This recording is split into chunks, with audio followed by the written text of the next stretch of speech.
Greg Abbott held a reception to thank those who worked to pass a Convention of States resolution.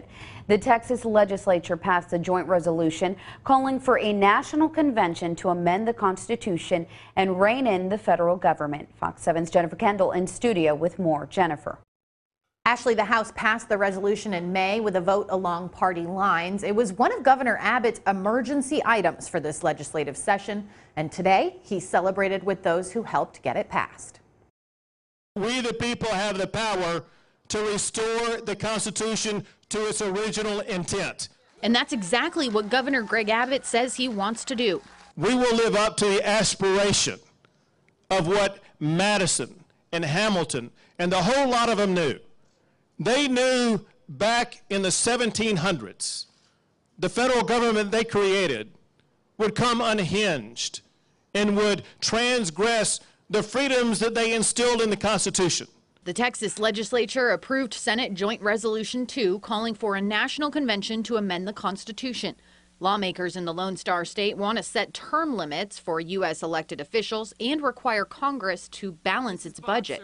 The Constitution of the United States of America took a hard left turn a century ago, and the leftists in this country have continued to push the Constitution down a pathway absolutely contrary to the way that it was written and the way that it was intended. Article 5 of the Constitution allows for states to hold a convention of states if 34 state legislatures agree to it. Once we get that 34th state, it is then our responsibility to ensure that we engage in a process that will steer our country and our Constitution back on the right pathway. Abbott's proposed constitutional amendments include allowing a majority of states to overrule U.S. Supreme Court decisions and allowing state officials to file a federal lawsuit against federal officials. There is always something to do, and it's to take liberty back. Opponents of calling a national convention worry amending the Constitution could jeopardize the rights of the people. But with Texas being only the 12th state to call for the convention, there's still a long way to go. If anybody here follows football, this is nothing more than scoring a touchdown in a football game. We can spike the ball for a day and celebrate, but this game is not over.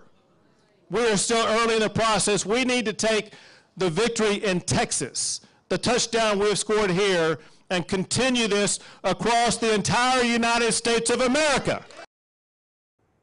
Once again, the governor says Texas is the 12th state to call for the convention. It takes 34 state legislatures to call for the national convention and draft a constitutional amendment, but 38 states must approve any changes to the Constitution.